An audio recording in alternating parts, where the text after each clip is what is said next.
নমস্কার। আজকে একটা খুব সুন্দর জিনিস নিয়ে বলবো। কবির সঙ্গে কবিতার সম্পর্ক। এমন একখানি কবিতা, যেই কবিতায় পাওয়া যাবে কিশোরী কবিতার যুবতী হয়ে ওঠার অথবা কুমারী কবিতার গৃহিণী ওঠার ধারাবাহিক সব ছবি। সেটা কেমন একটু বলি। বালিকা বয়সে যখন দেখা দিয়েছিল প্রথম, পাপহীন সরলতাই ছিল তার পোশাক, আর আমি তাকে ভালোবেসেছিলাম শিশুর মতো।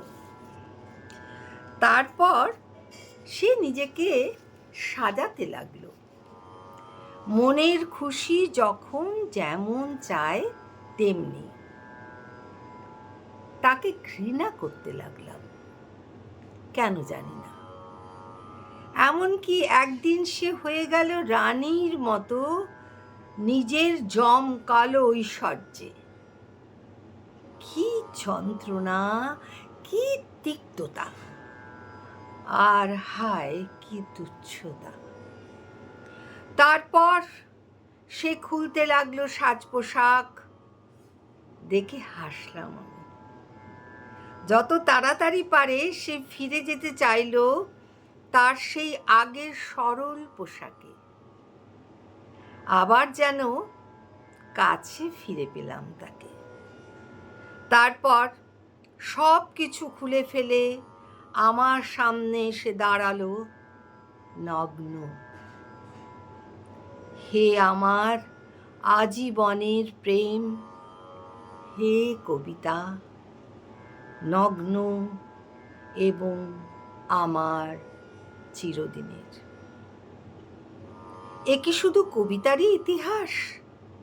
কেন যে কবিরা যত এগিয়ে যান সার্থকতার অন্বেষায়, ততই কবিতার শরীর থেকে খুলে দিতে চান উপমা অলঙ্কারের ভার, সহজ হতে চান নিঃশ্বাস প্রশ্বাসের মতো।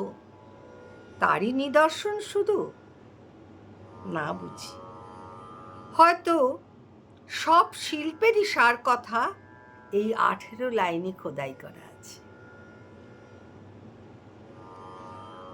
গগা কেন ছুটে যান তাহিতিতে, আর পিকাসো কেন আদিম শিল্পে বা শিশুর আঁকায়, অথবা যামিনী রায় কেন পটে, রবীন্দ্রনাথ কেন অবচেতনে, অবনীন্দ্রনাথ কেন কুটুম কাটমে, হয়তোবা তার উত্তর এই অষ্টাদশী কবিতায়। ভারী চমৎকার না?